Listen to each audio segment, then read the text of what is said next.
Hello everyone, my self doctor Martina. और आज मेरा टॉपिक है, और ये टॉपिक जो मैं बताने जा रही हूँ, इट्स अ क्वेरी और a question to make explain कि हम जो फिज़ियोथेरेपी में जो मोडेलिटीज़ यूज़ करते हैं उसमें जो मसल स्टिमुलेटर है उसका क्या इम्पोर्टेंस है, और जो उसमें जो दोनों करंट हम यूज़ करते हैं, जैसे कि हम देते हैं गैल्वेनिक, जिसको हम डायरेक्ट करंट भी बोलते हैं, और जो फेरेटिक करंट होता है, ये दोनों का क्या इम्पोर्टेंस है जो ना हम मसल स्टिमुलेटर में। तो स्टार्टिंग फ्रॉम गैल्वेनिक करंट को हम डायरेक्ट करंट बोलते हैं। अब डायरेक्ट करंट को हम देते हैं जब कोई नर्व डैमेज हो गई है, नर्व डिजनरेशन में जा रही है, तो हमको यहाँ पर नर्व को स्टिमुलेट करना है, क्योंकि नर्व यहाँ काम करना भूल गई है या नर्व यहाँ पर डैमेज हो गई है, तो हम एक डायरेक्ट फ्लो ऑफ करंट देते हैं।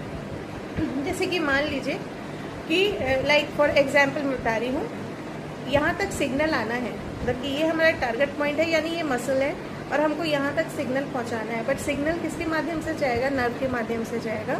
नर्व एक मीडियम है to send the signal to the muscles. अब यहाँ पर नर्व ही डैमेज हो गई है, तो नर्व अगर डैमेज हो गई है तो इसको हम क्या करते हैं, continue flow of direct current देते हैं। कि इसमें हम जब कंटिन्यू फ्लो ऑफ करंट होगा, स्टेडी करंट होगा, like straight flow of water होगा, तो ये क्या होगा, इस मसल्स को स्टिमुलेट करेगा। नर्व में कहीं ना कहीं इम्पल्स का फॉर्मेशन होगा, नर्व स्टार्ट वर्किंग करेंगे। इसलिए हम इनिशियल हम देते हैं गैल्वेनिक करंट हम देते हैं। जैसे कि मान लीजिए किसी को हो गया बेल्स पाल्सी, जहाँ पर नर्व डैमेज हो गई है, बेल्स पाल्सी में उस कंडीशन में देंगे।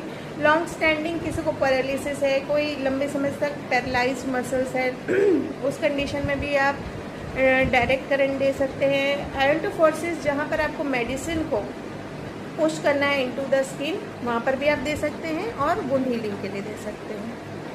अब हम जब डायरेक्ट कि हमको राइट करंट चूज़ करना है फास्ट रिकवरी के लिए, तो नर्व डैमेज अगर होता है तो definitely you choose galvanic current. और अगर नर्व वर्किंग है, आपकी मसल्स को बस जगाना है, आपको मसल्स भूल गई है या मसल्स को रीएजुकेट करना है, या रिहैब, स्ट्रोक के रिहैब में फिर से करना है जहाँ पर आपका इंटैक्ट सेंसेशन है, या फिर पोस्ट सर्जरी, आपको पोस्ट सर्जरी बहुत सारे वीकनेस हो जाते हैं उस कंडीशन में भी, या आफ्टर फ्रैक्चर कास्ट जब रिमूव हो जाता है, तो वहाँ पर हमको मसल्स को फिर से वेकअप करना है, जगाना है, उस कंडीशन में आप फेरेटिक करंट दे सकते हैं। फेरेटिक करंट को ही हम ऑल्टरनेटिंग करंट बोलते हैं। और फेरेटिक करंट ये होता है, नर्व अच्छा है, मसल्स में प्रॉब्लम है,